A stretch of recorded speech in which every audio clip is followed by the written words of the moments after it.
Hello, Robyn. Thank you so much for joining me. This is awesome. Welcome.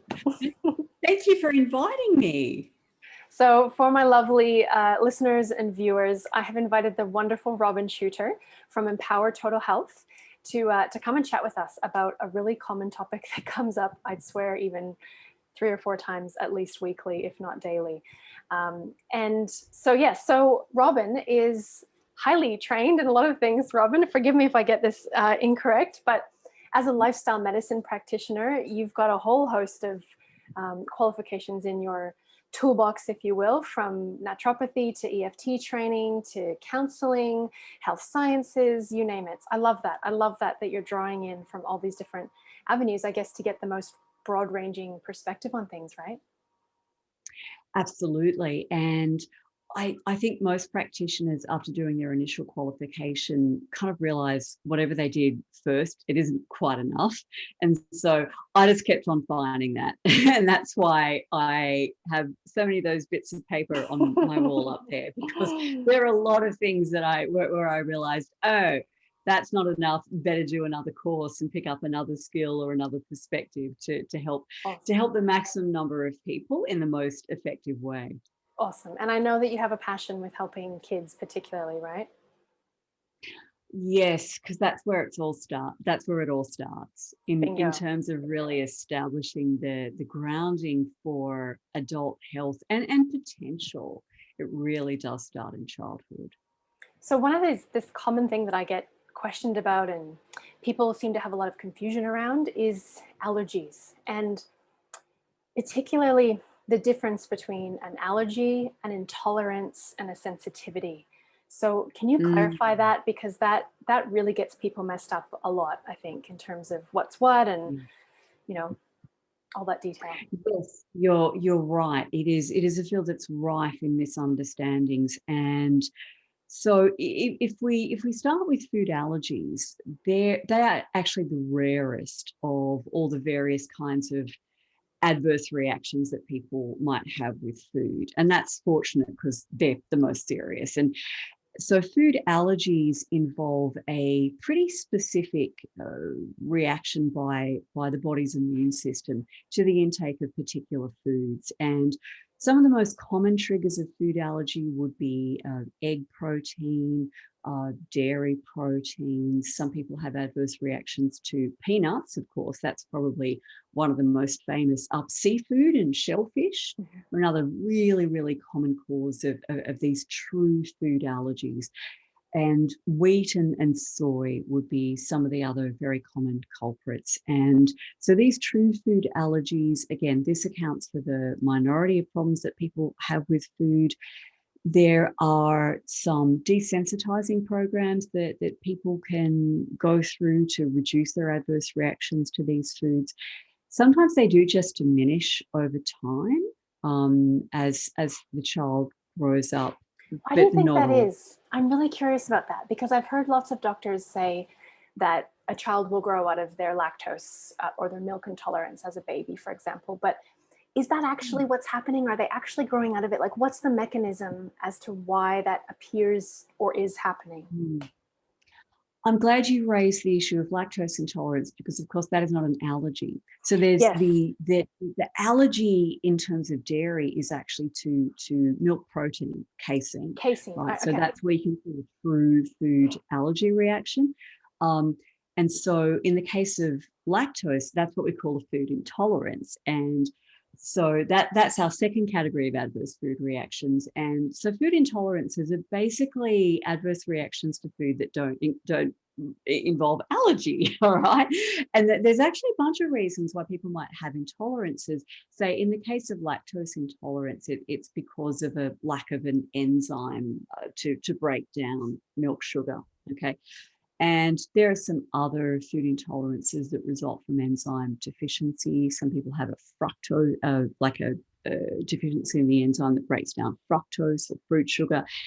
And then there are other food sensitivities that arise due to the presence of food chemicals, either naturally occurring food chemicals like salicylates or chemicals that are actually added to food. So processing agents, colors, preservatives, that sort of thing. And so going back to your question, you know, why might a child kind of grow out of a particular intolerance? Very often, and lactose intolerance is one of these examples, a person can actually be lacking in a particular enzyme that's needed to break down a component of food like lactose, but their gut bacteria might be able to compensate. And there are actually gut bacteria that can break down lactose, milk sugar. This is just one particular example. And then there are also probiotic supplements that help people that provide the bacteria that break down lactose. So very often food sensitivities in particular arise because of gut dysbiosis, or like bad bugs, a bad mix of bugs in somebody's gut. And this can be corrected over time. The converse is also true. So it's really quite common for a person who has never had food sensitivities before to suddenly develop them after they have, for instance, a bad bout of gastroenteritis, Right. or after they've had perhaps, say, a urinary tract infection and they take an antibiotic, and the antibiotic wipes out their gut bacteria, and then suddenly they can't tolerate a particular food. Okay. Now, and if we're talking about children, it's a really sad thing, but kids get bombarded with antibiotics in early life. Yeah.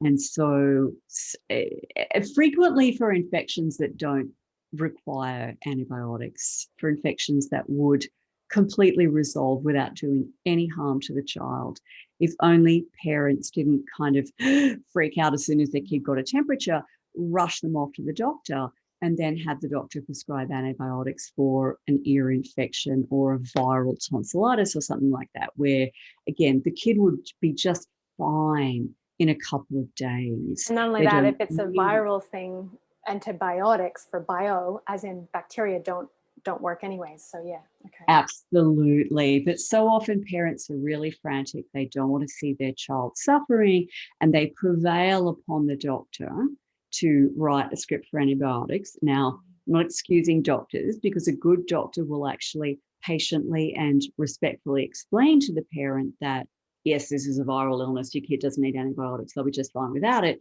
But doctors frequently feel under pressure. And so this happens all the time, where children have been on multiple courses of antibiotics before the age of 3. Going back to food allergy, okay, food allergies more commonly develop in children who've had antibiotics in the first couple of years of life in particular. Okay. So it is why is so that important. Yeah.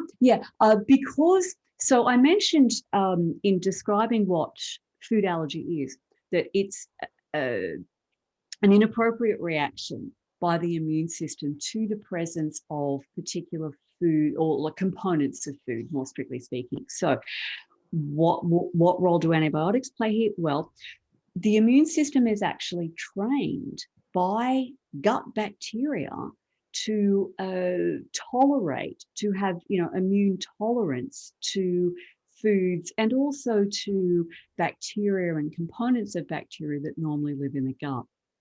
So if the gut bacteria are disturbed by antibiotics, then that tolerance training function of the gut bacteria breaks down, and now you've got an immune system which is acting inappropriately. So it's behaving as if some component of food is a deadly poison, rather than just a component of food which, sure, is foreign to the human body by definition, but ought to be tolerated. Right. So a normal, healthy, well-functioning immune system can distinguish between self, like the body that it belongs to, and non-self, which is everything else. But it can make a further distinction between non-self, which is hunky-dory, it's okay, we can let that in there and not have a freak out, versus harmful non-self, which is like bacteria or viruses that could make you sick. Okay. True. Okay. So again, if you end up with a dysbiotic gut microbiome, the wrong kind of bugs, not enough of the right kind of bugs, then various features of that immune tolerance can break down, resulting in potentially food allergy and even in autoimmune disease where the immune system attacks parts of the person's own body. Okay, so can I just make sure I've got this straight? So we've got sensitivities, intolerances, and allergies. Sensitivities are mostly driven by a chemical or a foreign toxin that's irritating the system internally. The intolerances are driven by a lack of enzymes to deal with or digest a particular food. That's one of the main causes of intolerance. Okay. But there are others, yeah. And then a full-blown allergy is an immune response. And now, yeah, it involves a specific part of the immune system called IgE. Right. Okay, so that's responsible for like the classic symptoms of allergies, such as swelling, for instance. Okay, so could a sensitivity become an intolerance, become an allergy, or are they all just varying levels of worse or not so worseness in each of themselves? Yeah, to be honest, intolerance and sensitivity are kind of frequently used almost interchangeably, and there's a lot of argument and disagreement about how to really accurately distinguish between the two. However, allergy is in a different camp. Right, okay. So if someone, for example, were to eat wheat every single day for most of their lives, and then eventually find out that they end up with celiac disease. Sorry to pick on my personal situation here, but I really also want to understand this because I see it often. It's not necessarily because I ate wheat every day, knowing it or not knowing it as a kid, but more so maybe it was triggered by the stuff that comes with the wheat, for example, the glyphosate and the Roundup and the chemicals. You're saying could have maybe originally triggered a sensitivity, but then that sensitivity could have degraded to the point where now it's a full-blown enzymatic deterioration, or like is that a possibility, or I'm not thinking there? It's very interesting, the example that you've given specifically of wheat, because there are actually a couple of cultures throughout the world where people eat wheat every day. And one of them is the Bedouins. So they eat like a flatbread made from wheat. It's a staple item of their diet. They eat it literally for breakfast, lunch, and dinner. And we don't see issues with wheat intolerance developing in these people. Okay, good to know. Well, historically, that has been the case. Yep. So why might a person in a Western culture develop issues with wheat? The chemicals that you mentioned, like glyphosate, Roundup, which is sprayed on wheat crops, not just as a herbicide, but to actually dry out the wheat kernels prior to harvesting, that is very, very likely to be a major contributor to the development of the kinds of issues that we see with wheat now, which aren't strictly speaking celiac disease, because celiac disease, this is a whole other category. Okay, celiac disease, you have to have the genetic predisposition toward it. It's an autoimmune disease. Most people who don't feel well on wheat are actually not celiac, but they've got NCGS, is that right? Non-celiac gluten sensitivity. Yeah, and I'll tell you what, there's an awful lot of debate about whether non-celiac gluten sensitivity even exists. So you've got one camp of researchers saying, yes, it's a thing. It's not celiac disease, but it's definitely related to gluten. And here we've proved it. We've got people who, if you take gluten out of their diet, they feel better. And if you add it back in again, they feel worse. Then you've got another camp saying, no, it's not the gluten, it's the carbohydrates, the fermentable carbohydrates that accompany the gluten. And so this is where the whole FODMAP, the low FODMAP diet comes in, right? That's why people are confused. Absolutely. And this is the nature of science, right? It's not like when we're hearing a lot these days about following the science, and all I can say is good luck with that. Yeah, exactly. Because science is a vigorous contest of ideas. Yeah. And the whole point of science is for researchers or teams of researchers to put up a hypothesis and then design an experiment and test it out, and then they argue back and forth.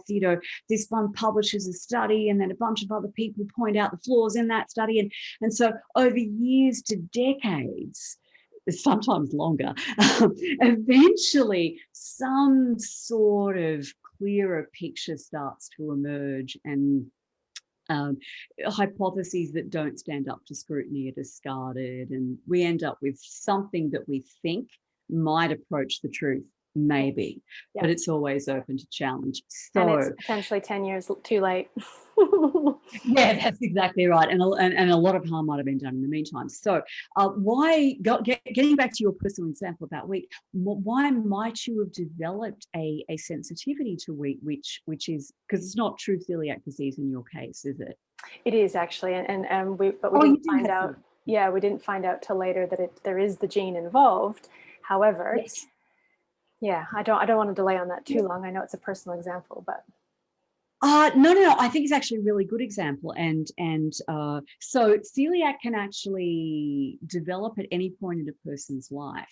You've got 30% of the population. This is in kind of Western countries. About 30% of the population are walking around carrying the genes that predispose to celiac, and only 1.5% of them ever end up being diagnosed with celiac, and that's even with much more assertive testing of people. So once a person is diagnosed with celiac disease, what happens now is their first degree relatives are all encouraged to go for testing if they have the gene themselves, because some of them actually do have celiac and nobody's ever noticed, and then they get diagnosed and people go, oh, that explains a lot.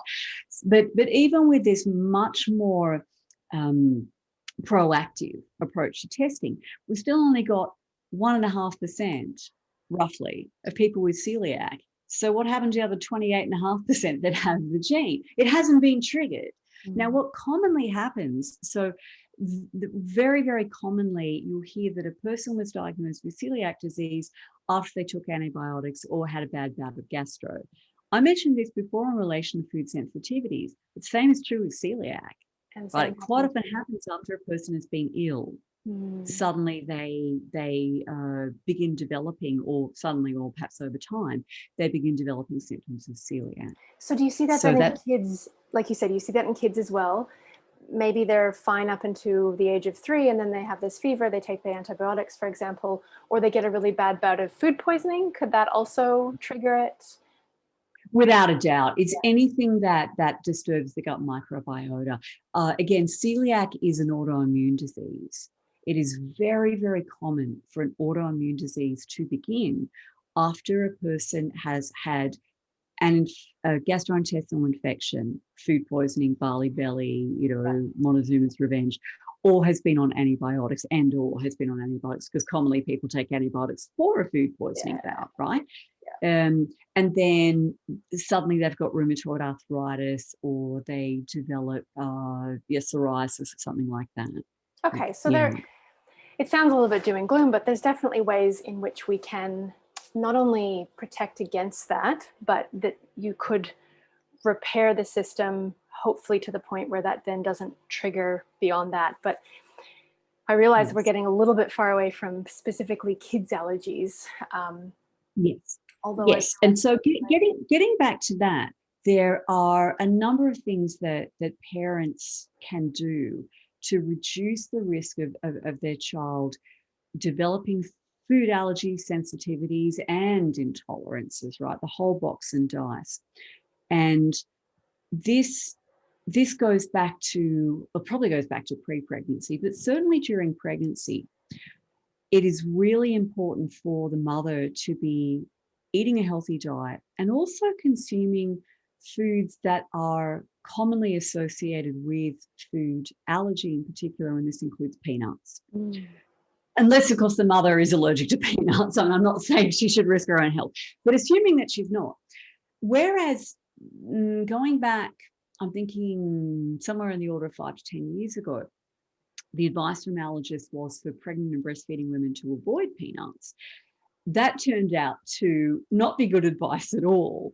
And now they're saying the direct opposite, because this is based on actual research, right? So women who eat peanuts while pregnant and while breastfeeding, their babies are far less likely to develop peanut anaphylaxis, which is good because that's potentially life-threatening. It's pretty hard to avoid peanuts.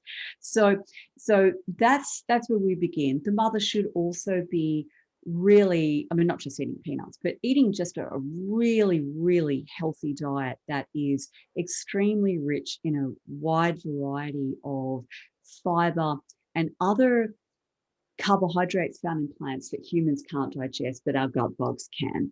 Why should she do this? Because she needs to have her gut microbiota really diverse and very health promoting, because when her baby is born, hopefully she will have a normal vaginal birth, so that when her baby is born, the baby comes down the birth canal and gets a lovely inoculation of the mother's vaginal flora, so the bugs that live in her vagina, but also her fecal flora, because generally babies come down head first and facing toward the back.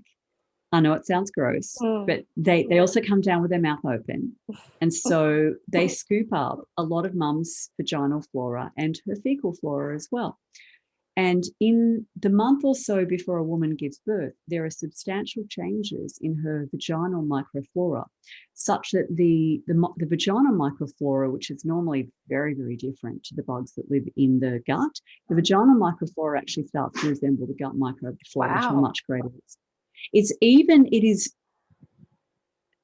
There are some experts on the gut microbiota who are actually saying that the woman's vaginal microflora signal her body to go into labor. So when there's a certain point of readiness that's reached where her vaginal microflora like A-OK, they give the heads up, right? Okay, time to start the whole labor process, woohoo.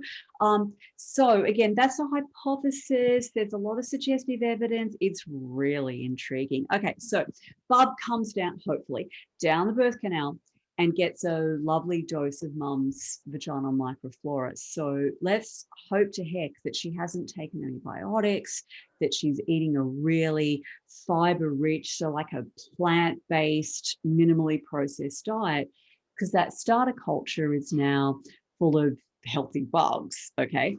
And then, again, fingers crossed, she's able to breastfeed, and she breastfeeds the baby, preferably exclusively, for the first 6 months of life, because the microflora that are delivered via her breast milk and also fed by components of her breast milk continue so like the birth process delivers the starter culture, and breastfeeding nurtures that starter culture, all right? And you want both. Also, of course, breastfeeding protects against the kinds of infections that otherwise the baby might end up on antibiotics for. So they're the first things to do. Yeah. Okay. Let me pause and you hop in with questions. No, I was just thinking like that's probably the way that 90 to 95, maybe more % of births used to happen a few decades ago. But nowadays, gosh, a woman is lucky if she ticks 2 or 3 of those boxes nowadays, isn't it? Like it's just become such a different ballgame. So what if someone hasn't had the opportunity or didn't have the knowledge during pregnancy to kind of lead into that, and then didn't get a chance to have a vaginal birth and all of this above, how can they then start to rebuilding from wherever they're at now in, I don't want to say the fastest way, but the most effective way? Like what's the thing that's going to make the biggest difference? Yeah, it's so if the baby has kind of missed out on those really important initial events in building their healthy microflora, all is not lost. So I should say also, and this obviously depends at what point parents are when they hear this conversation. There has been some suggestion that a woman who has a cesarean section can organise for the hospital staff to take vaginal swabs, and then so these swabs are then kind of placed in the baby's mouth. Again, it sounds gross, but we're just replicating what nature would do, or trying to imitate it. So that's one suggestion that's been made. It's a controversial topic. You'll get some obstetricians who are all into this, and others who say, oh, no, that's an infection hazard. In terms of a woman who isn't able to breastfeed, the best option is actually screened, like milk, donated breast milk from screened donors. So there are plenty of women who produce a superabundance of breast milk, and it's just like gushing out of them. When they feed their baby on one breast, the other is just like overflowing. All they have to do is like put a cup underneath it, and down it comes. And so there are milk banks. They're mostly in the major cities rather than regional areas, which needs work, but many women can obtain breast milk from mothers who are screened for nasty diseases, and the breast milk is pasteurized, and so that's way better than any formula could ever hope to be. Even okay, so let's yes, look, I mean, it'd be great if you could get it straight from the but there are various hygiene reasons why that is generally not recommended. So okay, if we then fast forward to just say that we're talking about a parent whose child is now 2-3 years old, that horse has already bolted into breastfeeding, right? There's nothing we can do about that, so let's not stress about it. What do we do now? Okay, so the primary forces that shape a child's gut microbiota are just the foods that they eat. And so what parents need to be focusing on is really prioritizing a diverse variety of minimally processed plant foods. So a wide variety of fruits, a wide variety of vegetables, a wide variety of legumes, dried lentils, peas and beans, a variety of whole grains, some nuts and some seeds. Children have high energy needs. They need more energy dense food than adults. Nuts and seeds are great for this. And all of those foods that I just mentioned are really abundant in types of carbohydrate that humans can't digest, but our gut bugs can. Right, okay. Can you give an example of that? What do you mean by that? Sorry, I've got a little fly in here. An example of the types of carbohydrate, do you mean? Yeah, so I just want to make sure people are clear on what you mean by that we can't digest, but that our gut does. What does that mean? Yeah, okay. So there are all carbohydrates are composed of sugar, like molecules of sugar, and the only difference between carbohydrates is what types of sugar molecules and how are they joined up, you might say. So you've got simple sugars like glucose and fructose, and then you've got slightly more complex sugars like sucrose, and then you've got super complex mixes of carbohydrate like starch, and then really super complex mixtures like fiber. Right. So all of these are carbohydrate. Now, different types of carbohydrate. Humans, in our genome, we have genes that code for enzymes that can digest 17 different carbohydrates. And you might think that's pretty clever. Enzymes to break down 17 different types of carbohydrates. Awesome. Do you know how many types of carbohydrates there are in plant foods? Like, you could not even count them. Our gut microbiota, collectively, the genome of the bugs that live in the human gut, code for enzymes that break down 60,000 different types of carbohydrates. So us 17, them 60,000. So in other words, that would be, so they're breaking down what we'd call soluble fibers, is that right? But then there's still the insoluble fibers that end up as the bulk in our stool, is that right? Yes, not like the scrubbing brush that kind of killing. Yeah, it's not just soluble fiber though; it's a whole range of carbohydrates. Sorry, yes. Yes, so there are things called complex sugars. A lot of what's in lentils is lentils are high in fiber, sure, which is a type of carbohydrate, but they're also high in complex sugars like oligofructose. Okay, so again, humans can't break these down. Gut bugs can. So Right. So hence why people might have a sensitivity to digesting lentils. They might get gassy or something like that because there you it's, go. yes, so their gut bugs are not up to par to digest that yet. That's it. They have like a sloppy digestive process because like for people who don't currently eat any legumes or eat them very rarely, if you sit them down to a lentil stew or a black bean chili or something like that, Look out. yes, some of them will, and others will be in absolute agony. They'll be doubled over. They'll have gas. They'll have terrible bloating. They'll have a food baby. They look like they're 9.5 months pregnant. A walrus. They'll just be in all kinds of discomfort. They'll clear the neighborhood. They'll produce enough gas to power a small village. I think we get the point. Yes. It's bad. And then after having had that experience, they often go, "Oh, I can't tolerate legumes," and that's a real shame. What's going on there is they don't have the right types of gut bug or the right mixes of gut bug to handle this very complex process of breaking down these types of carbohydrate. Now, rather than running away from lentils and swearing off them and never touching another one in their life, what they need to do is start with tiny quantities. Like with super sensitive people, I recommend that they just start with a tablespoon of lentils, split red lentils. They're the easiest to break down and have a bit less fiber. And so if they just have a tablespoon of split red lentils, well cooked until they're just mushy, and they chew them really, really well. And then the following day they have maybe a tablespoon and a half, and the next day they have 2 tablespoons.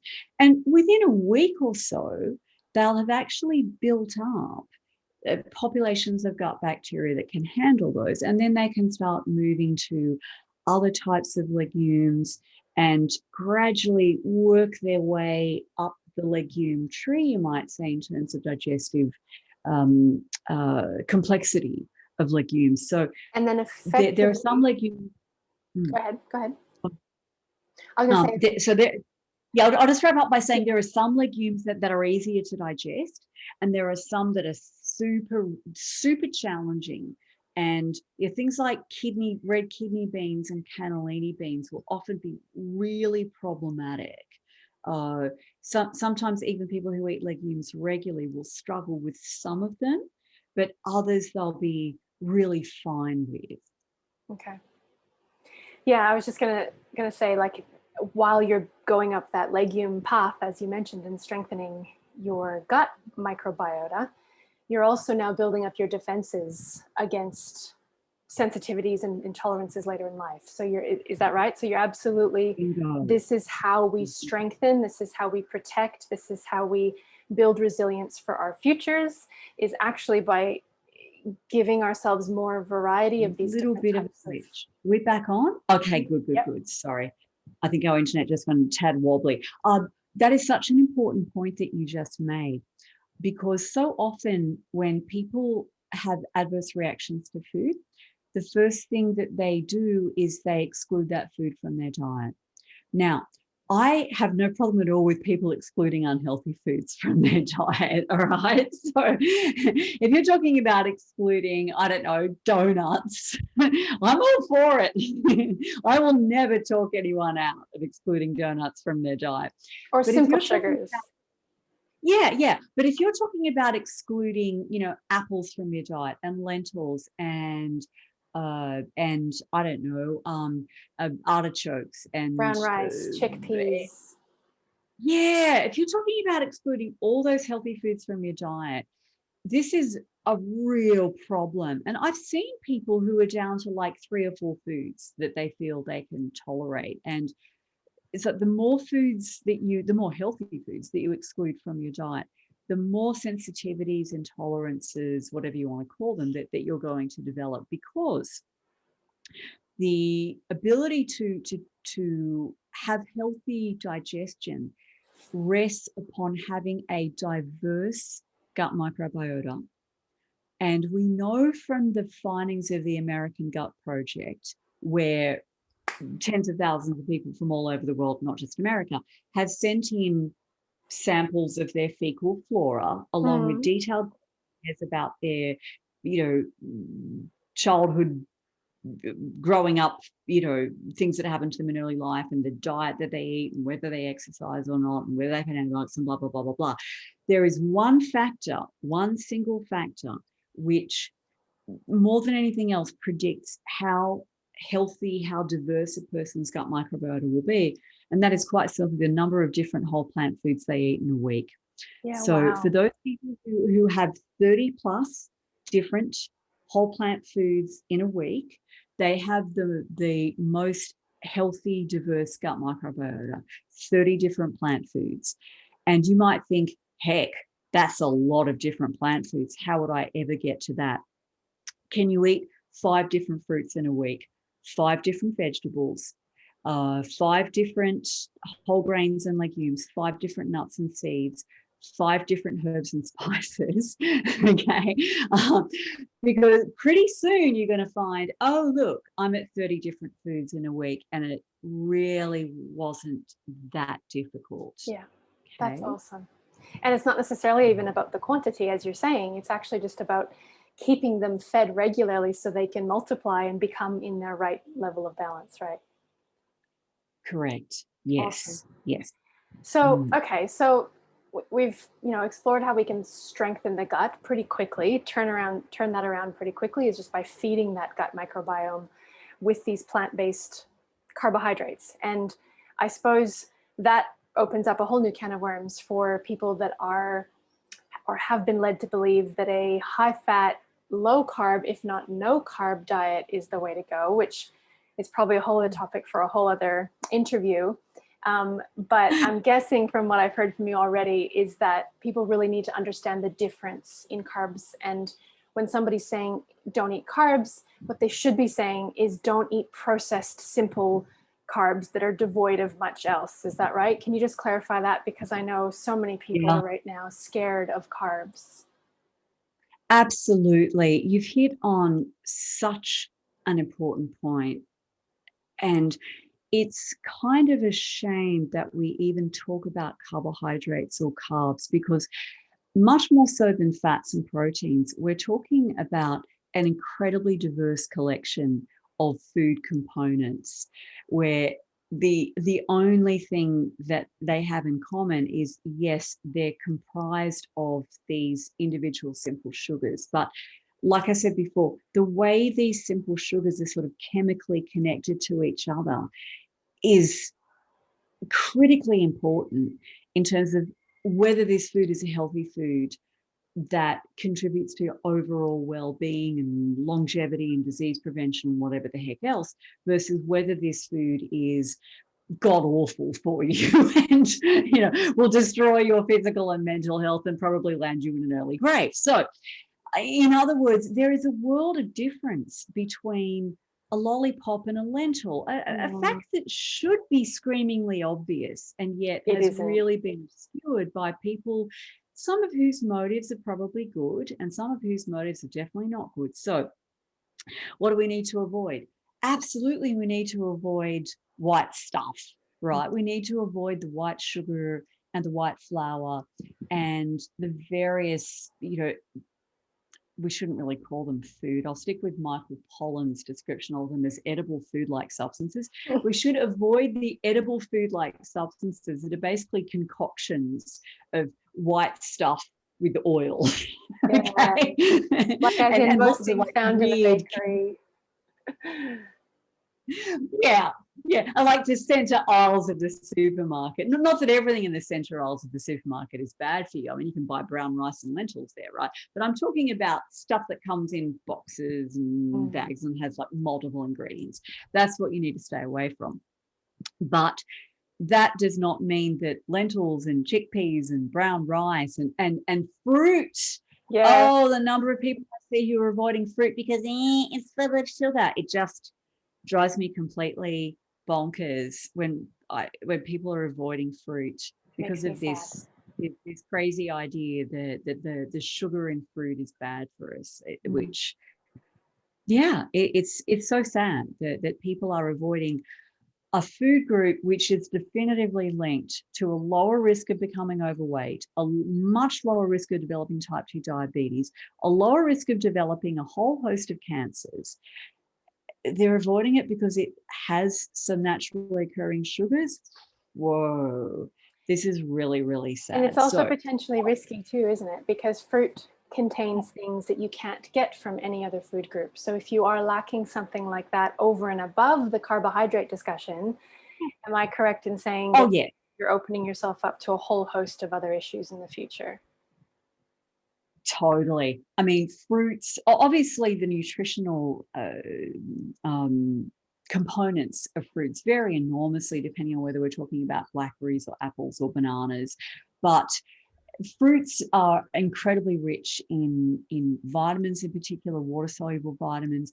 Many of them are just absolutely brimming with antioxidants and various phytochemicals or plant chemicals that are really absolutely critical for human health and well-being. They have anti-cancer effects and they benefit metabolism. They plug into our detoxification systems. Fruit is amazing. No one should be cutting fruit out of their diet. Okay, so I realize we've taken a lot of your time already, so I do want to wrap this up, but I do want to make sure that a few points we've made here really make sense and hit home. So correct me if I'm not quite getting this right, but if a person does have an allergy, so a proper allergy, there are ways that they can actually start to detoxify their system and strengthen their immune system to get over that allergy, was one point you made. Is that correct? Yes, there are medical protocols for reducing food sensitivity. There are also some non-medical protocols that have demonstrated success in helping people overcome even, sort of like the classic food allergies like peanut anaphylaxis. Don't try this at home, folks. You need I was going to say, this is something here. that someone would need to come to someone such as yourself to make sure they're guided through. Yep. And it's more of a thing we've got to get right. Yes, but it's possible. Yeah, well, I think a lot of people think, yeah, but I think a lot of people think they're going to have these allergies for life and it's just the way it is. But I actually want people to know. Not necessarily so. Yeah, it doesn't always have to be the case. Yep. Yeah, awesome. Okay, and then as far as the difference between an intolerance and a sensitivity, they're sometimes used interchangeably, but the idea there is it's not an immune response. It's actually something else going on, probably within the digestive system, and those can be improved in many cases, if not completely resolved, would you say? Yes, that's so. Again, it depends on the cause of the food sensitivity. For someone who does have say a lactose intolerance or some other kind of intolerance to sugars, some of those cannot be overcome. To be perfectly honest, I'm fine with people not consuming dairy products. There's no need for them. So the fact that some cases of lactose intolerance really can't be overcome is kind of cool with me. And that's good to hear, because a lot of parents are just worried about the calcium, for example, because that's so embedded in their minds that they need, their child is growing, they need to have strong bones, they need to have dairy. So it's good to hear even just that point that you're saying is it's absolutely not necessary, right? Like you can get that from. You don't need dairy. Most of the world's population doesn't consume dairy products because actually lactose intolerance is the normal state of humans. It's only those of us who are of Northwestern European origin where lactose intolerance in adulthood anyway is not the norm. So actually we're the abnormal ones, we're the mutants, everyone else who just loses their capacity to digest lactose after the age of weaning, this is normal for humans. Okay, so yeah, lactose intolerance, whatever. It's a good excuse to get dairy out of your diet because you shouldn't be having anyway. Some of the other intolerances, I mean, histamine intolerance, for instance, that one can definitely be overcome. And I would really want people to overcome histamine intolerance because it's a real sod of a condition. And the low histamine diet, while it can give people a lot of relief and probably should be followed early on, it's not something you want to stick to long term, because again, it does hard. exclude some really important nutritious foods. So yeah, so some of them can be overcome. It's really worth working at overcoming them. How do we overcome them? By working on the health of the gut microbiota primarily. Awesome. And I think the last little point that we covered was that the science may not be caught up. The testing may not actually even test for the particular type of sensitivity or whatever that you have. Yeah. So the best case scenarios is to actually figure it out within your own body. And if you don't feel good eating it, then you absolutely are best to cut it out. Is that right? Otherwise, you could risk developing a worse version of that reaction later on. Is that right? Again, it depends on what we're looking at here. So if you're talking about having an adverse reaction to lentils, I would say rather than cutting that food out, you want to do the sort of cut it right back, have small amounts of it, gradually ramp them up. If, on the other hand, you find that every time you eat a commercial bread, for instance, that has a food additive known as propionate, if every time you eat that particular processed food, you feel really bad, yeah, you probably have a sensitivity to that food additive, which is propionate. And that's giving you a good message. Stay away from that processed gunk. Now, does that mean you can't eat any bread at all? Could you maybe make some sourdough bread at home, or get hold of a really good bread that was free of those additives? Would you tolerate that? Yeah, it's quite likely. It's quite likely you could. Okay. Awesome. Thank you, I hope Robyn. that doesn't overcomplicate it even more. Well, I mean, this naturally is a topic we could talk about for weeks, I'm sure.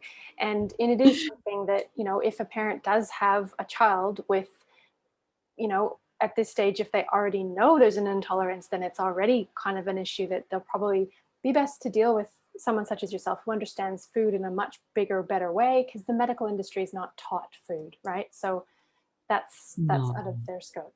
Very, very minimal part of medical instruction, even today, which is so sad, because the vast majority of health problems that people go to the doctor to get help with relate to food in some way, shape, or form. Well, you think about it, it's our fuel. It's what we run on. And we put it in our mouths 4, sometimes 5 times a day for people. So it can't not have an influence on us, can it? When you really think about it, how can it not? Doesn't it blow your mind that, so often I hear people say, oh yeah, my doctor said, just continue, however you're eating, that's fine. Your diet's fine. Just continue, even though you've just been diagnosed with stage 3 cancer. Yeah, your diet's fine. It's just like, it blows my mind that we're in it's 2021 and that's still happening. Anyways, again, there's another topic. So, all right. So is there anything you want to leave us as a final thought with, particularly around kids, food intolerances, allergies? Any final words or thinking on that? Oh, gee, sorry. I hope I'm not throwing in a total curveball at the end here, because again, this could be a whole other topic. Aside from food, kids, like to improve the health of their microbiome, kids need to get dirty. They need to go climb trees and get bark under their fingernails. If you can have a veggie garden for your kiddos, so that they're actually getting their hands in soil. The more time they spend outdoors, the better. Kids who grow up with companion animals, with pet dogs and cats and rabbits and whatever else, have a much lower risk of developing allergic disease than kids who don't. Yeah. What about parasites? Interestingly, again, oh my God, a whole other topic for a podcast, right? There is a lot of evidence that in communities with high rates of parasitic infestation, there are low rates of allergy. Parasites are what some microbiologists call old friends. That is, there are certain parasites that are so much part of the human microbial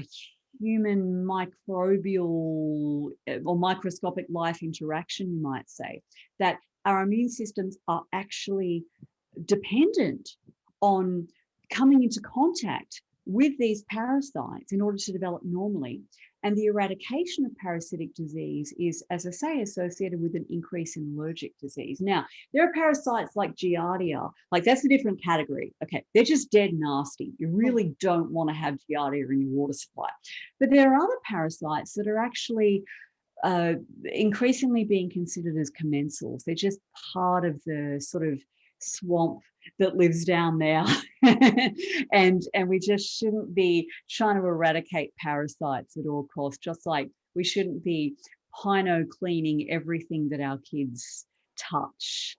Especially things that are labeled antibacterial, is that right? The proliferation of hand sanitizer makes my head explode.